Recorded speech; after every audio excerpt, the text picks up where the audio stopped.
Alors, guys, la conférence de presse de la Carabao Cup n'étant pas obligatoire, Ten Hag a donc décidé de ne pas convoquer les journalistes en vue du match contre Newcastle. Alors, pour moi, il y a deux choses qui expliqueraient cette situation. La première, c'est que peut-être enfin, il y a un déclic, une remise en question dans la tête de notre coach. Et la deuxième, c'est tout simplement la peur au ventre, le refus de répondre à certaines questions et d'affronter les journalistes. Alors j'espère vraiment que nous sommes dans le cas de figure numéro 1. Pourquoi? Parce que la pire des choses que l'on pourrait avoir, c'est le refus de se remettre en question. Il est important de façon quotidienne, avant de vous coucher, de revisualiser votre journée et de vous poser la question: qu'est-ce que j'aurais pu faire mieux? Qu'est-ce que j'aurais pu améliorer? Donc pour moi, ce soir, certaines têtes doivent tomber. Pas dans le but de les préserver, de les faire souffler. Non, non, ils doivent tomber.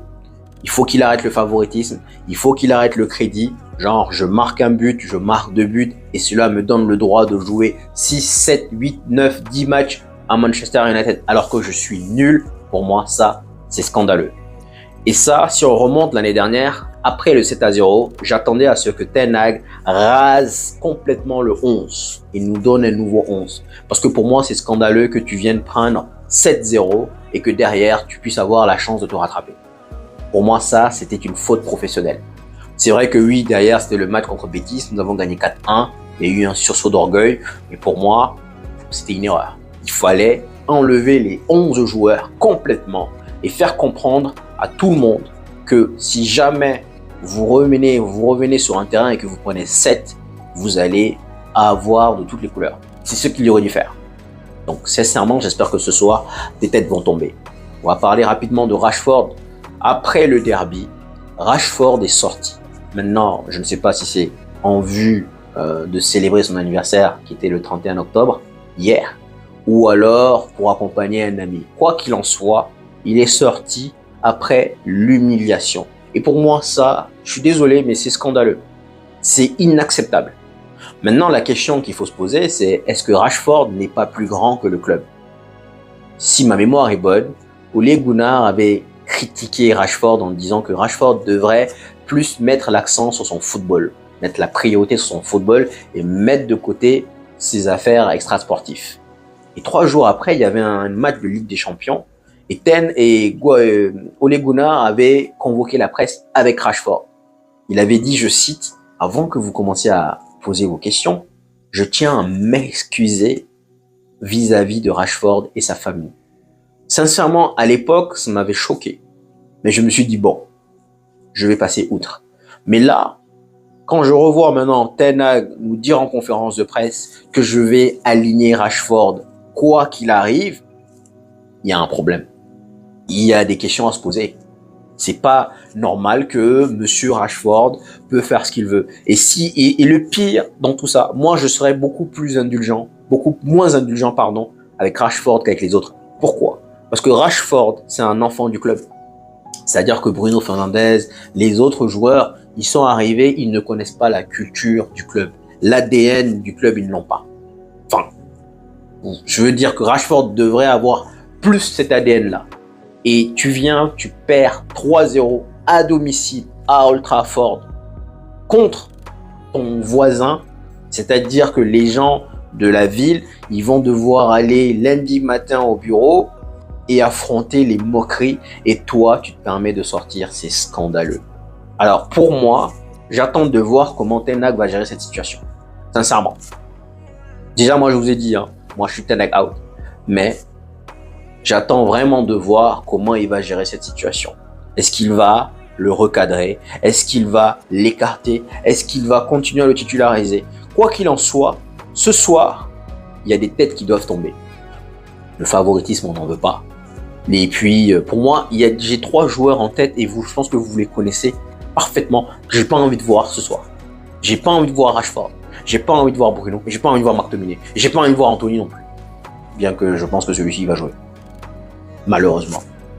Donc pour moi, la remise en question, Ten Hag, si tu veux sauver ton emploi, il va falloir que tu te remettes en question. Quand on a viré Mourinho, je n'ai eu aucune pensée pour lui, honnêtement. Pas du tout, rien, nada. Van Gaal de même, Moïse de même. Pourquoi? Parce que tous ces managers-là, ils ont mérité leur licenciement. Ils l'ont tous mérité. À nous mettre des compos de merde, à nous mettre des je sais pas quoi, ils ont tous mérité leur sort. Donc, moi, Ten Hag, sincèrement, j'ai fait la publicité de Ten Hag. J'aime Ten Hag. Mais j'espère vraiment qu'il va se remettre en question et revenir sur les bases. Ferguson a mis 4 ans. À un moment donné, il a compris que les stars, ce n'est pas la peine. Arteta le fait. Il les a dégagés et il est parti avec un nouveau cycle. C'est là où on a vu des Paul Scholes, des Ryan Giggs, des Buts, des Beckham, les frères Neville et ainsi de suite. Ten Hag doit faire de même. Nous avons de bons petits joueurs, mine de rien. Je pense que nous avons de bons petits joueurs. Et on l'a vu lors de la pré-saison. On l'a vu lors de la pré-saison que ces joueurs-là appliquaient plus les consignes de Ten Hag que les autres, que les stars. Les stars se permettent de marcher. Je gagne 500 000 livres par semaine et je me permets de marcher. Je suis la star du club et je me permets de marcher. Je suis l'enfant du club et je me permets de marcher. Je me permets de râler, je me permets de rouspecter. C'est grave. Donc franchement, moi aujourd'hui, j'aimerais voir cette compo-là. C'est-à-dire, je pense qu'il va aller donc avec Ben Yedder. Onana, il l'a fait jouer juste le temps pour lui, pour moi, de grandir en confiance. Et je pense que là, maintenant, c'est chose faite.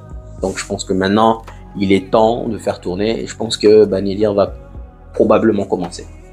En tout cas. À droite, Bissaka est de retour. Donc c'est un match de cup. Je le vois bien débuter.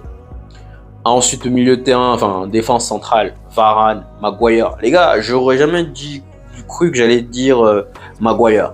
Maintenant, il faut bien qu'on soit d'accord. Je le mets titulaire pour l'instant, mais pour moi, il n'a pas le niveau, tout comme McTominay, d'être à Manchester United. Sincèrement, ces derniers temps, il est impeccable. Continuons cela, donc franchement, je le mets. Je pense qu'il va le mettre d'ailleurs. Et à gauche, Reguilon. Donc je pense qu'il va aller avec cette compo-là en défense. Maintenant, il y a un doute que j'ai au milieu. Moi, je partirais avec ce milieu-là. C'est-à-dire Casemiro, histoire de donner un peu quelques minutes. Et j'espère que lui-même, il a eu le temps de se remettre en question et vraiment, il va revenir plus fort. Kobbie Mainoo, pour moi, qui était l'une des sensations pendant la pré-saison. J'espère le revoir. J'espère qu'il va être même titulaire au détriment des autres. Il est meilleur que McTominay et de loin, de très loin. Et j'espère que Bruno va sauter. Franchement, les pros Bruno, je sais que vous l'aimez bien.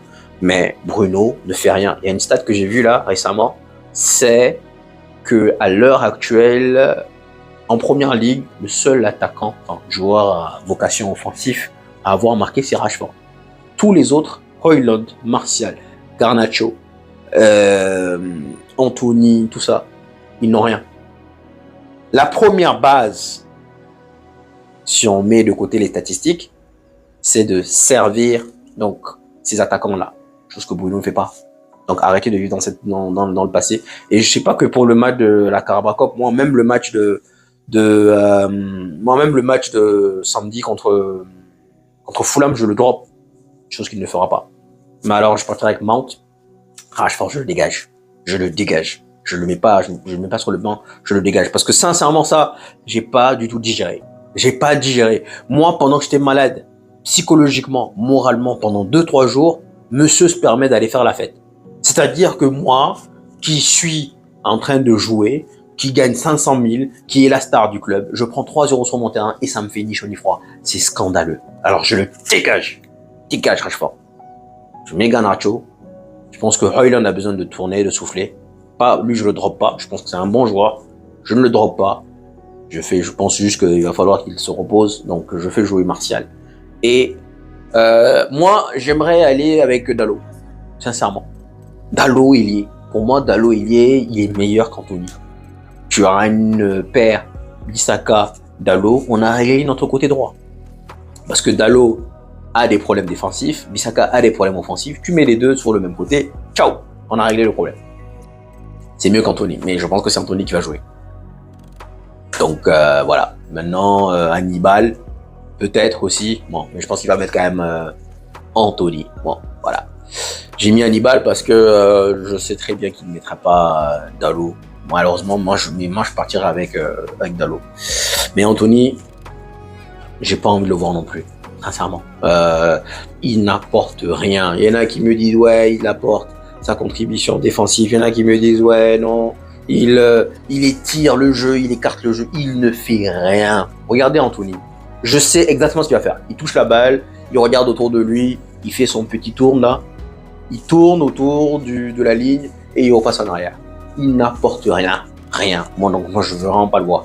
Donc, Ten Hag, sincèrement, tu dois te racheter. Moi, je suis très en colère. Je pense que je suis pas le seul. Nous sommes plusieurs. On est très en colère. Il va falloir que tu changes. S'il met cette compo, guys, je pense qu'on gagne 2-0. Et j'ai eu l'argument qui disait que Newcastle, ce sont des gaillards. Tu peux mettre des gamins. Moi, je suis pas d'accord avec ça. J'ai vu Barcelone jouer avec des gamins, enfin des gens de petite taille, contre des grands et pourtant leur faire la misère. J'ai vu même City le faire. J'ai vu Arsenal le faire. C'est pas une question de gabarit, c'est une question de savoir-faire. Alors, maintenant, ce n'est pas à toi de t'adapter. Pour moi, en tout cas, c'est aux autres de s'adapter à toi. C'est comme ça que je vois les choses.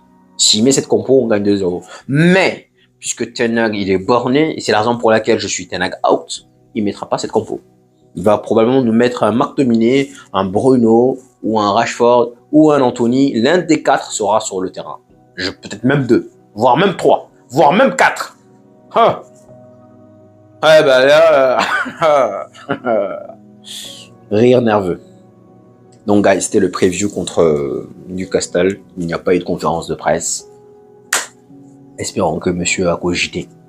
Sur ce, on se dit ce soir sur Facebook. Prenez soin de vous.